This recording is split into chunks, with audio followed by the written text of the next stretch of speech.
जब ला नफी की लगी हो मेरे बच्चों और शयन कॉमन नाउन खड़ा हो तो बीच का सब्जेक्ट उमूम पर नस कहलाता है। यानी अल्लाह ने कुरान में नफ्स को इला कहा है। मैं कह सकता हूँ कि ये इसका नफ्स इला हो चुका है। आदमी वो बड़ी बड़ी जेलें तब काटता है जब वो अंदर की छोटी जेल से आजाद हुआ हो। तस्किया एंड में है, हिकमत बीच में है, इल्म पहले है। और दूसरी आयत में तस्किया पहले है, इल्म बीच में है, हिकमत थर्ड में। जब अल्लाह निकाल दिया होता है तो ही गैरुल्लाह आता है। जब अल्लाह निकालता है तो ही फलूस आता है। जब अल्लाह निकाल दिया जाए तो ही ईमान भी। कॉमन नाउन अगर एंड में आ रहा हो और शुरू में उसके निगेशन और नफी का सीगा हो, नफी का सीगा पीछे लगा हुआ यानी ला नफी की लगी हुई है ना। जब ला नफी की लगी हो मेरे बच्चों और शयन कॉमन नाउन खड़ा हो तो बीच का सब्जेक्ट उमूम पर नस कहलाता है। यानी इट इज सो कॉमन कि उसको स्पेसिफिकली डिफाइन करना बहुत मुश्किल है। किसी भी किस्म का शिरक नहीं कर, जेनरलिटी स्टैब्लिश हो कि हर शिरक पे बात करनी है तुम्हें। शिरक खास नहीं हो सकता।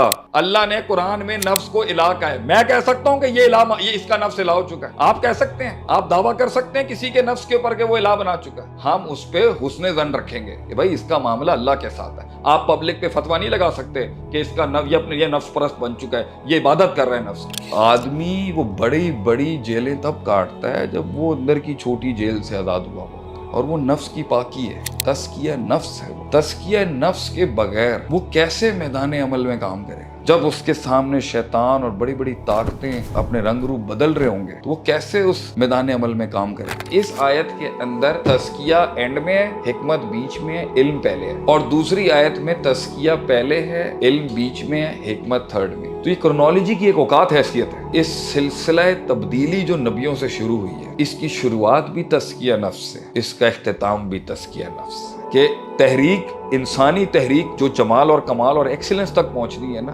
वो शुरुआत भी तस्किया से होगी, इख्तिताम भी तस्किया होगी। जब अल्लाह निकाल दिया होता है तो ही गैरुल्लाह आता है। जब अल्लाह निकालता है तो ही फलूस आता है। जब अल्लाह निकाल दिया जाए तो ही ईमान बिकते हैं। और फिर ये ईमानों की बिकती बिकती सीढ़ी पे बड़े तक चली जाती है।